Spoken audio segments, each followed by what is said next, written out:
and good morning, and for some, good afternoon. Again, my name is Sandy McDonald, and I'm the Director of the Office of Economic and Small Business Development here in Broward County, Florida. I'd like to start off by thanking National COMTO and Brad Mims as our president and the rest of the team for affording the historically underutilized business subcommittee this opportunity to come to you to share information that we hope will be of advantage to you, will be of support to you, as small businesses, minority businesses, women-owned businesses, continue your plight and your fight to create opportunities by which you can grow your business. And by growing your business, you certainly help us grow our economy. Today, we're going to have a workshop primarily focusing on safety and health, but on behalf of the subcommittee, we want to share with you that there will be multiple workshops as a part of this webinar series that we'll do from now to the end of the calendar year. So we want you to make sure you stay in touch with COMTO, stay in touch with our website and getting more information, and certainly at any time reach out to see if there's of any assistance that COMTO National or even this subcommittee can be to you and your business. Today we are going to lead off by sharing some information about some of the upcoming webinars. So please go to the slides so we can talk about those. But you know what? I take that back and I do apologize. Let's start right here. Thank you much. As a small business director, as someone who's worked in economic development, working with small minority and women-owned businesses, and as a DBE director, I operate the Disadvantaged Business Enterprise Liaison Program for Broward County. That's a mouthful. In working with my small businesses, my entrepreneurs, and my minorities, I often share information, sometimes hopefully inspiring information, sometimes parables, and sometimes quotes. But from time to time, I like to pull a few out when I'm doing virtual workshops or doing my regular face-to-face meet and greets. So I just want to share 3 of them with you today. When working with small businesses, a Black and/or woman-owned business, they may have to overcome. Here's a quote from Frederick Douglass. If there is no struggle, there is no progress. So as a Black business, small business, woman-owned business, you understand, if there's no struggle, if there's no sweat in, if there's nothing that you're going through, then it's going to be real hard to get something out at the end of the day. Also, a small business, a Black and/or woman-owned business may have to persevere and be persistent. I had to make my own living and my own opportunity, but I made it. Don't sit down and wait for the opportunities to come. Get up and make them. That was from Madam C.J. Walker. And that's real about the idea that you can wait for things, you can try to project things, but at the end of the day, you have to get up and make things happen. And there's one more quote I want to share with you on the next slide, please. When it's all said and done, and some folks look at this as a biblical quote, so I won't go into spirituality and/or religion, but it's real. Faith without works. I believe in destiny, but I also believe that you can't just sit back and let destiny happen. A lot of times, an opportunity might fall into your lap, but you have to be ready for that opportunity. You can't sit there waiting on it. A lot of times, you're going to have to get out there and make it happen. That quote actually came from Spike Lee. And we all know at the end of the day, and again, whether you're religious, spiritual, or not, praying is one thing and it's a beautiful thing, and I am a person of faith. But I also know I have to get up every day, and the things that I'm praying and I'm asking for, I have to go make them happen. That's the challenge and the opportunity for our small, minority, and women-owned businesses to make things happen. Certainly have faith, but go make things happen. So with that, I'd like to take you to our next slide. And at this time, National, do we have Ms. Smith with us? Yes, I saw Tasha did log in. Tasha, are you there? Yes, good morning. Well, good morning. But then let me please introduce our 2 speakers for today, and I'll do them one at a time. Actually, I'll just do them right before each one of them present, so we'll go in order. And I will like to remind our audience today, we will be entertaining your questions. I know there's a chat room in an area. You can certainly put some information in, but at the end of both presentations, we'll be in a position to entertain your questions. So let's get started. Tasha Smith is joining us today. Tasha is the Deputy Executive Officer, Los Angeles County Metropolitan Authority. Tasha is a 22-year veteran committed to diversity and fostering small business development through small disadvantaged business program management and transportation contracting industry.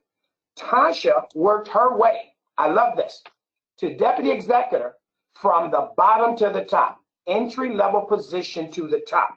That's how you truly grind. Tasha oversees compliance administration of the MTA's Disadvantaged Business Enterprise and Small Business Enterprise and Disabled Veterans Business Enterprise program. These programs include small business advocacy and inclusion, plus the establishment of overall DBE and SBE goals. In addition, she and her team oversee Metro's SBE Prime set-aside program, awarding over 90 million contracts to small business primes. Tasha holds a Bachelor of Arts degree in Political Science from San Diego State University and a Master Contract Compliance Administrator certification from the Executive Leadership Institute member of ACCA, which is our American Contract Compliance Association. So please join me in welcoming Tasha Smith this afternoon. Tasha? Good morning, all. Thank you so much for that introduction. I hope all is well this morning or afternoon, depending on where you are in the country. I would like to, first of all, introduce to you some of the upcoming webinars that the Hub Subcommittee will be conducting throughout the remainder of this 2020 year. The first webinar will be on health and safety, which we will be discussing a little bit later in this presentation this morning. We also will have a webinar on the leadership and personal skills, a webinar on business development, proposal development and support, improving estimating, bonding and insurance, pre-bid, post-bid, and also on change orders. So we would like to see you come out and participate in all of the various webinars that will be conducted over this year. Under the health and safety webinar, what will be introduced are achieving safety excellence, managing COVID-19, and how to maintain key resources in this area. Under leadership and personal skills, the webinar will focus on decision-making, effective open communications, relationship building. Under business development, the webinar will focus on marketing strategy, business planning and implementing. Also, for the proposal development and support webinar, the focus will be on processing information, how to build a team, and complying with prime RFP and RFI, request for information. So you have a wealth of information that will be provided. In addition to that, we have a webinar on improving estimating, foundation for success, fundamentals, type of estimating costs, bonding and insurance. What do you need to have for professional liabilities and how to navigate risk? The pre-bid, post-bid arena, go or no go, how to make those determinations, positioning yourself and competitiveness, post-award debriefings, which are important. Also change order, how to minimize risk and pitfalls to avoid when dealing with change orders. So we invite you to please come out and participate in the webinars for the remainder of the year. It will prove to be very beneficial to you as a small business to come out and participate and learn of the various disciplines to improve your business. So we thank you to the Hub Subcommittee for putting that together for the benefit of the small businesses. With that, I'm going to move on to my specific presentation. And I would like to talk about strategies for small business success. The first point I would like to talk about is in this COVID-19 environment, it is so important for small businesses to stay informed of COVID-19 impacts. Obviously, this is something that is unprecedented in the nation, unprecedented that we are dealing with as an agency, as small businesses, as individuals, as families. It's a major impact. So as a small business, it's important that you stay abreast of your local, state, and federal COVID-19 requirements. What impacts will that result in for you as a small business? Whatever industry you're in, everyone is impacted. So we need to understand what are the safety concerns, which we will cover later in this presentation. What are your business structure concerns in being able to comply with the local, state, and federal orders that are being administered for safety, but it impacts us as small businesses. Small businesses are the main fabric of the U.S. economy. We know that for a fact. And we need to see small businesses recover. We need to see small businesses continue to do what you do on a day-to-day basis to ensure that our economy is moving. So one of the areas that you really want to be sure you keen on in is to stay informed through webinars. Many of the agencies and governments are now, of course, as we know in this environment, are pushing their meetings and information out to the virtual world. So it is an adjustment. But we need to make the adjustment as small businesses in order to continue to be viable in this environment. The next area or strategy I like to talk about is financial preparedness. This is very important for small businesses during this time. I have provided an SBA link on this slide here, which provides all of the information through SBA for every state that will provide resources of the various funding programs and stimulus opportunities and loans that there are for small businesses during this time.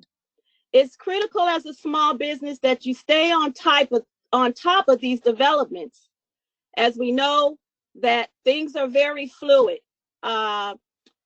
Issues related to stimulus, what loans are available for small businesses change from day to day. You will have to stay up on that as a small business. So you will have to make decisions on how you will redirect your resources to be able to stay up on various websites, stay up on the latest news that are coming in local, state, federal, on the financial recovery opportunities and assistance that's available to small businesses. So that's a major component for us right now. The third bullet I would like to talk about is understanding the business and legal implications. Obviously, as a small business, you're now having to comply with ensuring that your own business structure is safe for your employees, for your workers. How do you rearrange your business day-to-day operations? What is the business and legal impacts to that? And so I would encourage that that you check in with your local legal clinics to get information. A lot of the legal clinics are putting out information on the websites. They're holding webinars for small businesses to navigate through the legal implications of what that means for you. What type of plans do you need? Safety plans, quality control plans. What does that mean in terms of contracting, your insurance requirements? All of these things need to be looked at, and you need to understand how that impacts you your industry and your current operations. The next area I'd like to talk about is the new technology platforms to conduct business. Obviously, as we are now on this webinar, there are many platforms out there that businesses can use to continue to find out about contracting opportunities with the various agencies, transportation agencies, and other agencies across the country. This is something that we have to do. So small businesses are encouraged to stay abreast of the latest technology platforms, to find out what platforms the agencies you typically do business with are using. That's very important to get information. So this is an area that I believe will be the new normal as we hear that term today. That this information is now being pushed out virtually. So this is a new way of doing business. It's a new way for all of us to do business.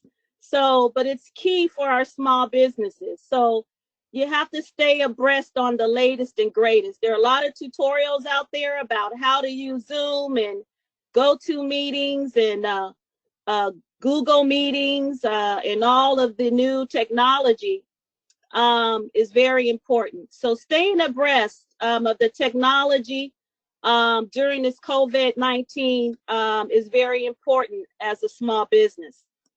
The next item I have is the continuity of contracting. This is very key, especially in looking at the agencies that you're currently doing business with. How are these agencies making changes? In one aspect, we mentioned pre-bid, post-bid. Are they conducting these virtually? How does that process change? How are they handling their bid and proposals? Are you now having to submit them electronically? That might be new for some agencies. Some may have already had that in place, but you need to check in with those agencies you typically do business with to find out how are they handling their typical procurement process during this COVID-19 environment. You also want to find out what's happening with their contracting during this time. Will there be any impacts to how they'll be putting out contracting opportunities? How will they be conducting their outreach? A lot of the outreach for contracting now will be virtual. So that's another environment that you'll have to get used to. How will you be able to communicate with primes? How are primes doing their outreach when contracting opportunities come up? So you will have to do that homework. Some of the other areas is during this time that we're quarantined, this is the time for small businesses to do the research. A lot of times you don't have the the opportunity because you're out there chasing work. But now you may be able to redirect some of that to do the research on your competitors. Do research on your primes. Check out your competition right now. Learn how primes work, how agencies do business. If you're not certified, this is the time to take the time to get your application in and pull those documents together and get certified. So use this opportunity to take advantage to improve your business. The next area I have is to seek partnerships. That still has to take place in this environment because agencies are still contracting. So, look at how this environment is going to change. How do you seek partnerships in this environment? Because relationships and partnerships we know is the key to advancing as a small business. So you want to also keep that in mind. Lastly, I have remain vigilant. During this time, as I said, it's unprecedented. But as a small business, we know that you're needed even now. Folks are going to their local businesses more than ever right now. So this is the time for you to stay vigilant in looking at all of the changes taking place. What do you have to do to maintain so that you can thrive and recover and come out of this at a new level? And that's the key, that we all need to thrive through this, come out of this, because we're all in a downturn at this point.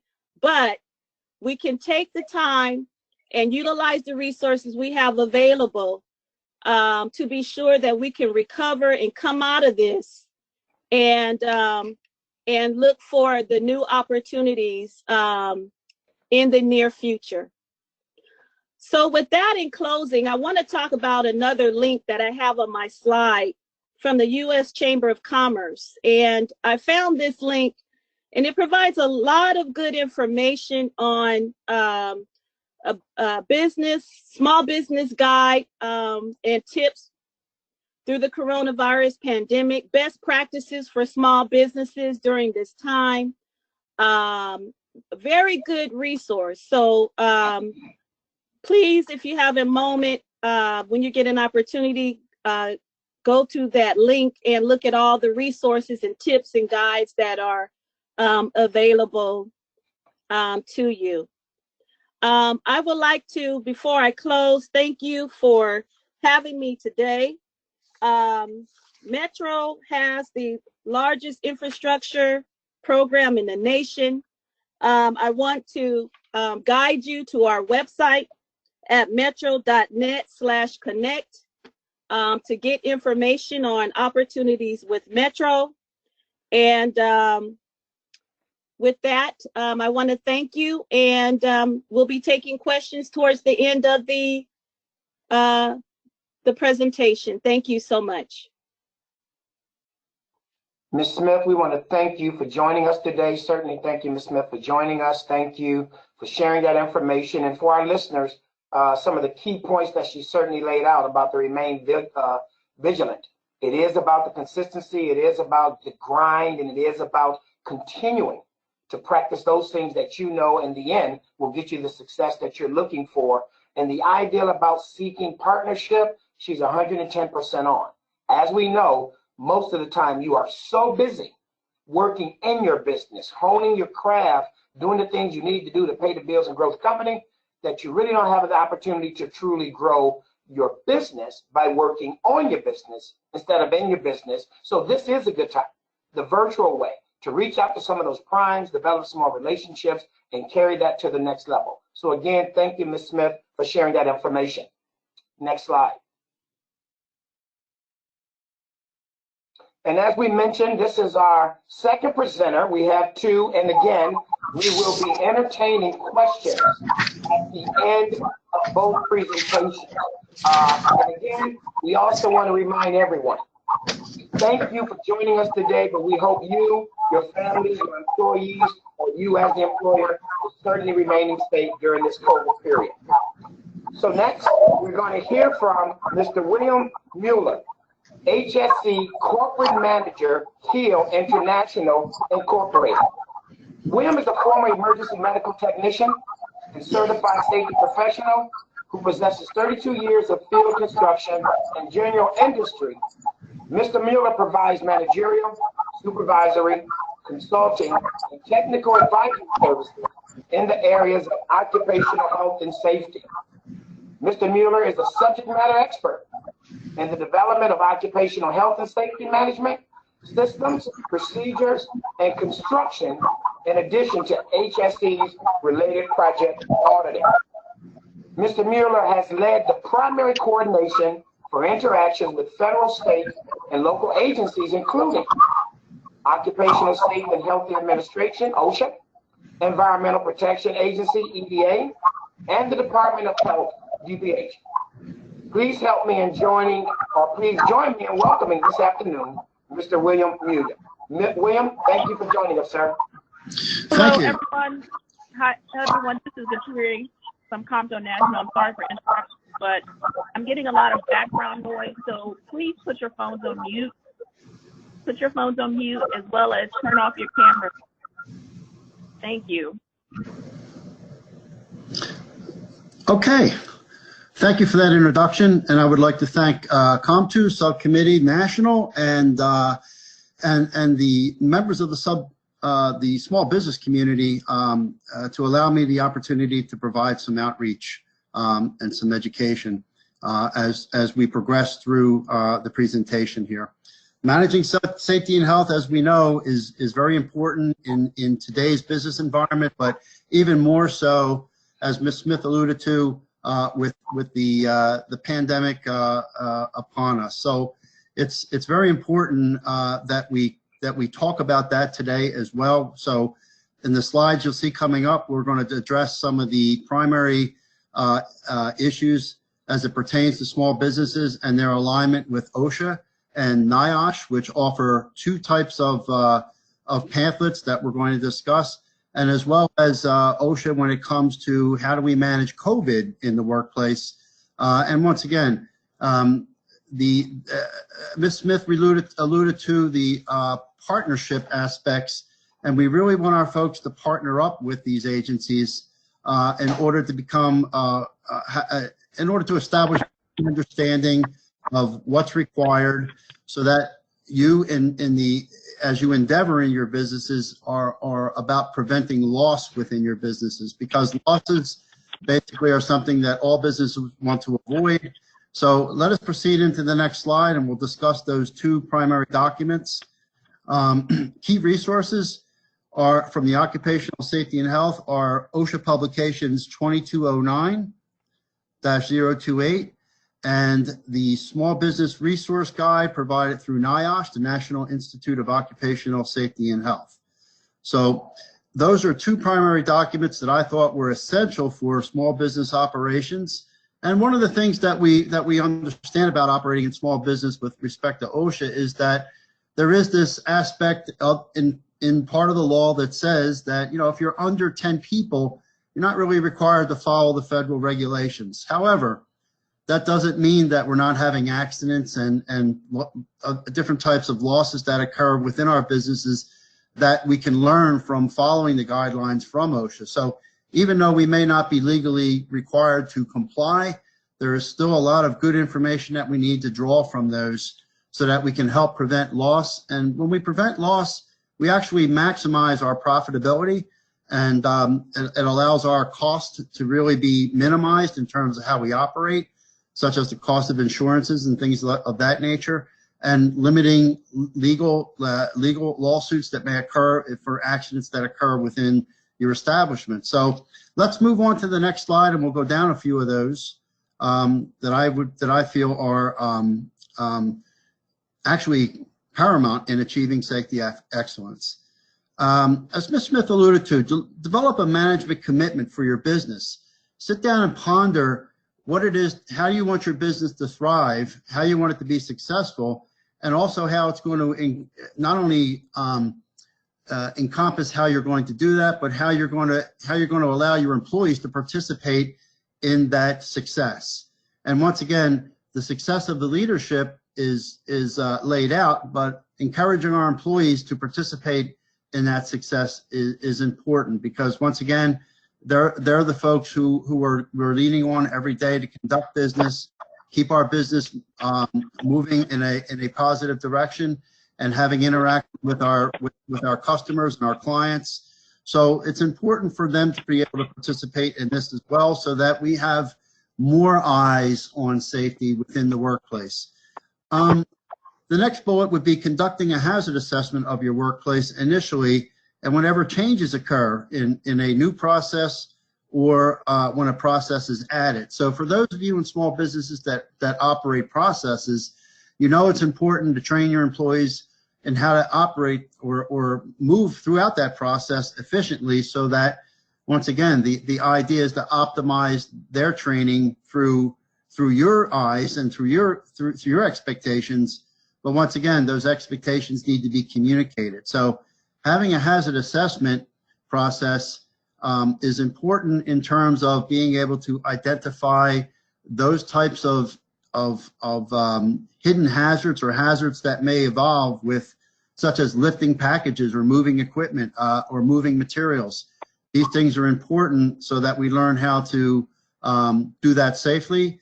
Once again, if somebody gets hurt, it's not so much about, you know, the fact that it impacts your business, but it also, who's going to do the job when that employee is out recovering. So it tends to impact the business that way. So why is it essential to teach our folks how to properly move materials? Well, that would be one, so that they're doing it safely, and in some cases they may need some aids and some type of equipment that we can purchase to help alleviate repetitive motions and things like that. Just a couple of examples there. Develop a health, safety, and emergency response plan or health and safety management system. When you develop a health and safety management response plan, which there are templates within the two reference documents that I spoke about earlier, you're going to be able to methodically and systematically address these issues as you read through the process, and you're able to better relate to how your processes need to be controlled or managed, and in some cases provide training for folks who need that. And when it comes to emergency response, making sure that if something happens in the business, that folks can get out of the business, whether it be a hurricane, an earthquake environment. There's all these different environments that our companies, that our establishments are in, all these different regions. So we have to account for natural disasters. And of course, these natural disasters are now a pandemic that has fallen upon us all. So there's another example of how we need to be prepared. So every emergency response plan going forward should have some element of pandemic response incorporated into it. Developing policies and procedures specific to your operations and your facility layout would be part of that health and safety plan. So looking at how the layout of your establishment, how big is it, where are the exits, things like that all go back into the emergency response portion of it. Who do we call in the event of an emergency? But I think for the most part, having policies and procedures above those that would be required for human resources and financial policies and ethics policies for business, safety and health will also be important. You can also ask your insurers who you're paying premiums for annually to help and assist with your facility assessment layouts, and they can help participate in that activity, in most cases free of charge. Developing a safety and health budget.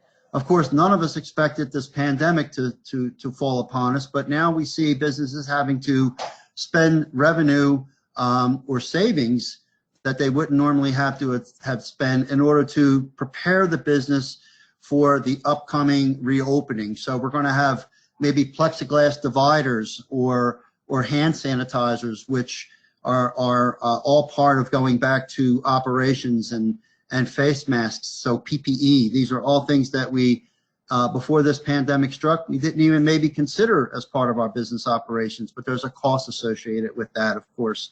So even though the cost of operating our business is what we know and what we've learned from previously, there's all these new costs that are going to be associated with bringing our businesses back up to speed. So those need to be considered and accounted for.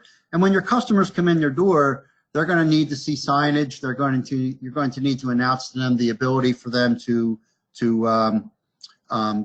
basically know that there's a COVID process in place, and those should be explained so that your clients and customers adhere to those.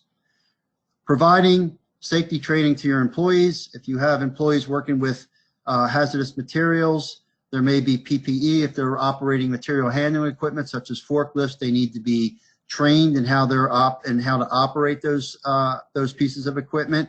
If you're in a situation where you're a small business operating, making even using like a bread making equipment or food processing equipment, there's hazards associated with those large mixers that folks need to be aware of and employees need to be trained on.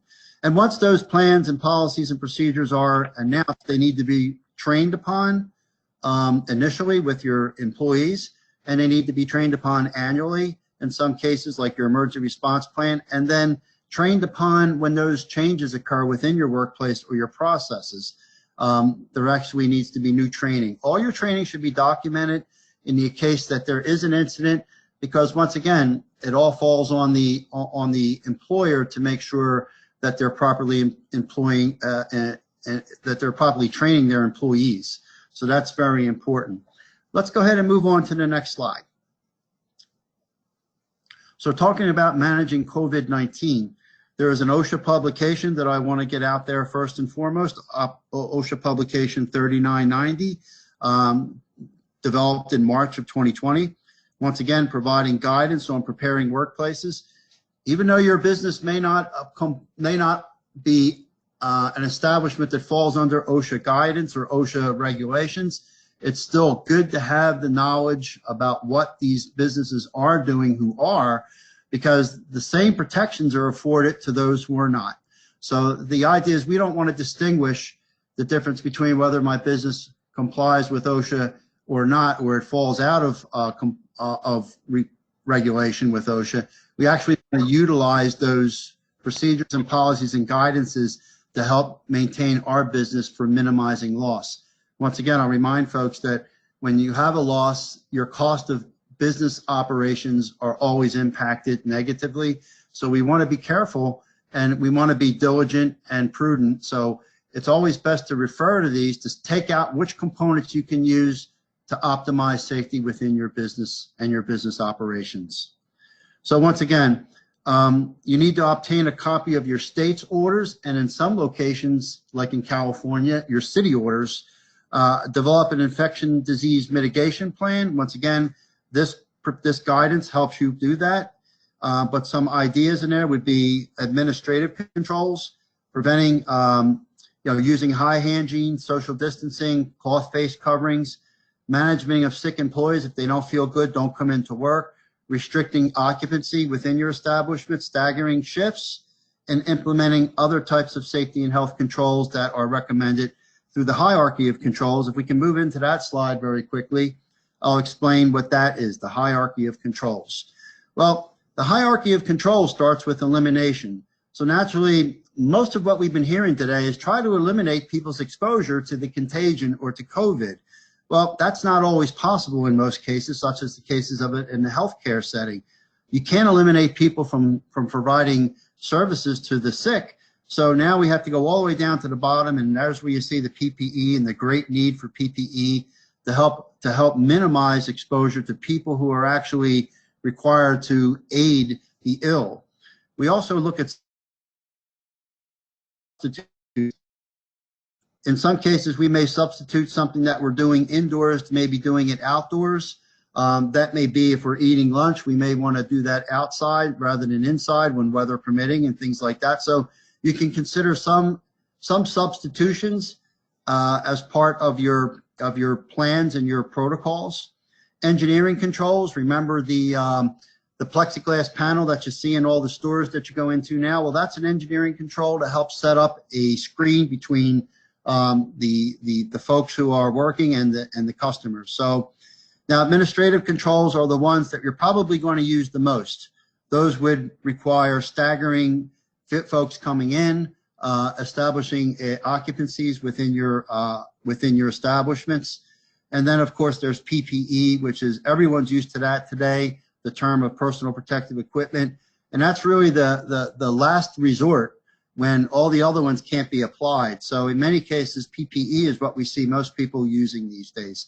So the hierarchy of controls gives you kind of an overview of how we make decisions based on what effects it's going to have with directly with people and the types of jobs and occupations that people are involved in. So if you want to go on to the next slide, I just want to be able to present to our viewers the resources that they can go to obtain those publications, and of course to help them in their quest to make their businesses as safe as they can be, not only for themselves but for their clientele and and of course their employees. So with that, I want to thank everybody for allowing me to come on and provide this brief overview. And stay safe and well during this time, and good luck to everybody in coming back up to speed with your business operations.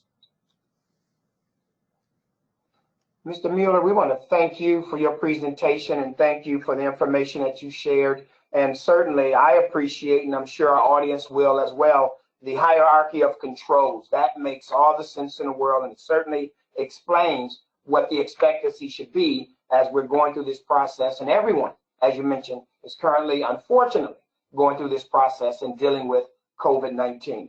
At this time, as you see the big letters on your screen, we're now at the position or the time for our Q&A, and certainly we want to entertain any questions our listening audience may have, and certainly if you were to notify national, you know, this is new with the virtual here, but we were entertaining some questions during the chat. I know one came at me directly, and I certainly responded to that, and hopefully I'll be able to speak with that person even later today. But this is the time, based on what you heard from the two presenters, to entertain questions that you might have for them, and certainly any questions you may have that I might be able to offer assistance as well. So do we have any questions at this time? National, you want to give instructions? Sure. This is Gatwiri again. Once again, you can ask questions in two manners. You can either ask them verbally by taking yourself off of mute, or you can type them in the chat. Please let us know who your question is directed to, whether it's directed to Sandy, Michael, whether it's directed to William, or whether it's directed to Tasha, so we can have a better flow of questions. So if you're ready to ask a question, feel free to chat or chime in, or just take yourself off of mute. I see that we have one question in the chat. Let me check it out. Okay. It looks like Linda has a question. Linda has a question for Tasha. Linda, did you want to speak up, or did you want to type in the chat? I can speak up. Hello, everybody. Can you hear me? Yes, we can. Thank you, Linda. Sure. I just want to ask Tasha, how has the COVID-19 affected your property? I'm just curious as to how it's affected all the transit properties. I know I'm in Atlanta, and I'm just curious as to how is it affecting you as far as contracts and things that may have been in the pipeline that might not be in the pipeline now. So from a small business perspective, just curious about that.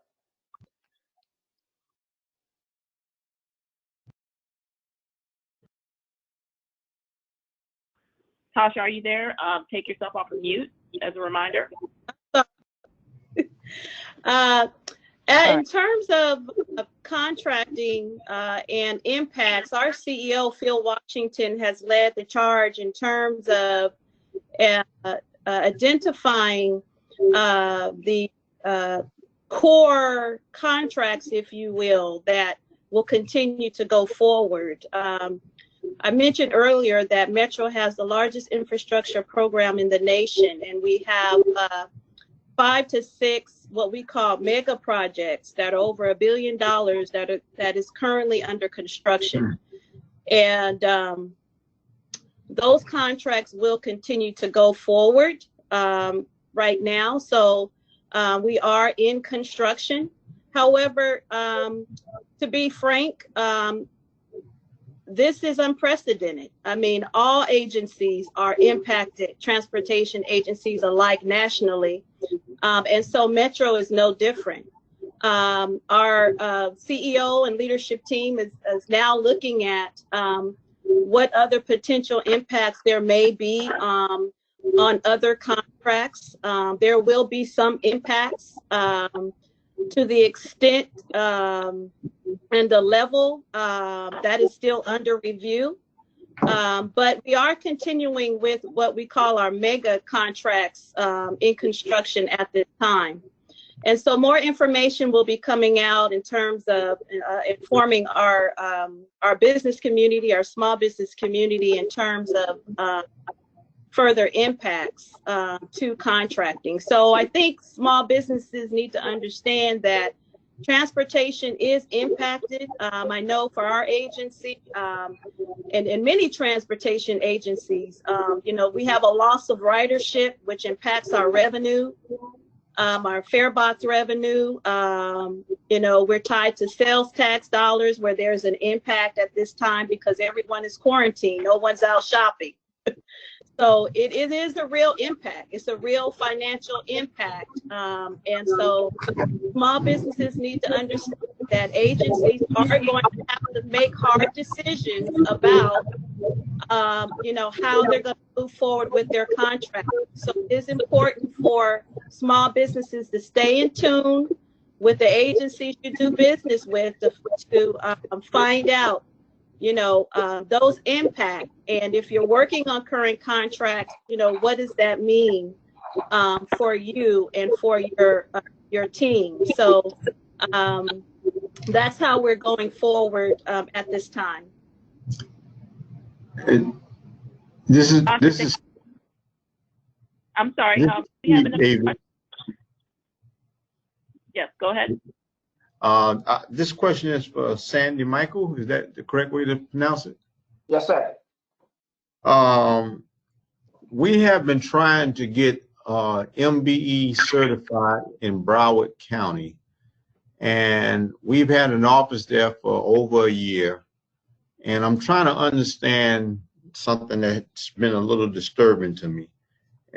They said that you have to have an office in one of 3 counties, and they list those as, I believe, Palm Beach, Broward, and Miami-Dade counties, and that at least 50% of your full-time or part-time or contract employees must be domiciled and regularly based in that office.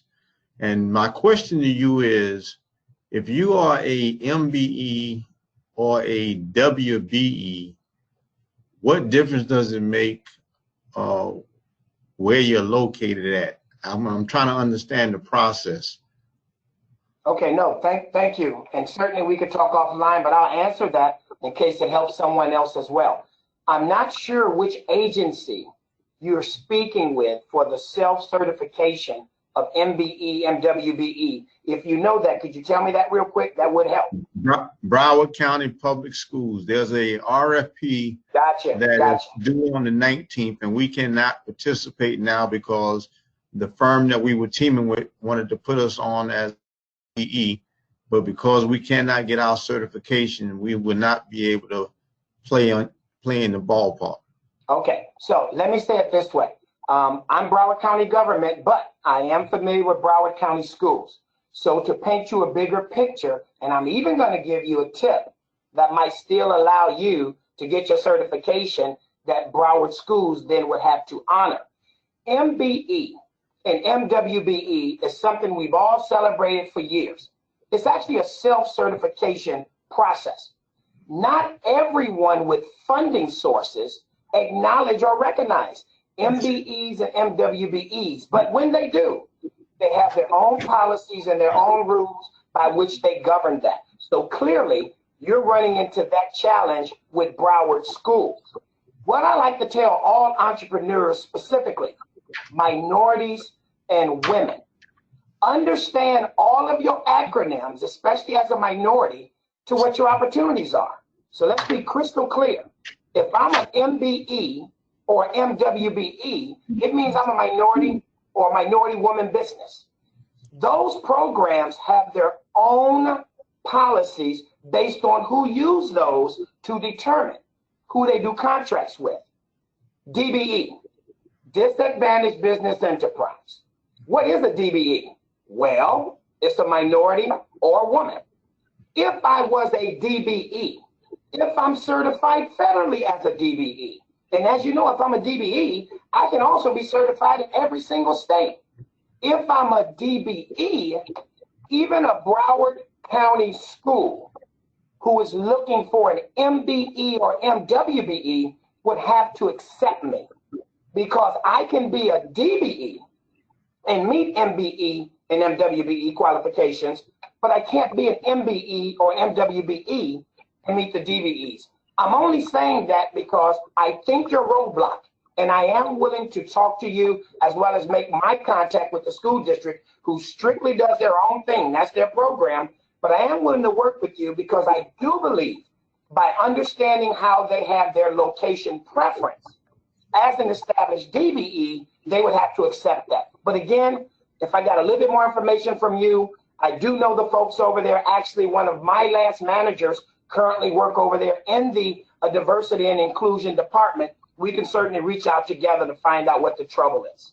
Well, we certainly would appreciate that. And we are DBE, and we also are 8A, and we are SBA certified. Can I get your number? I responded to you, hopefully, in that email that you sent out. I sent one right back to you about 2 minutes after. Okay. I gave you my office and my personal cell, county cell. Call me. Thank you very much. We'll call you after the meeting because yes, we're running up against a deadline. Okay, call me. Thank you. Thank you, sir, for that question. Is there anyone else who has a question? Yeah, this is Carmen Garcia from Atlanta. I'm sorry. Okay, go ahead first and I'll come after you.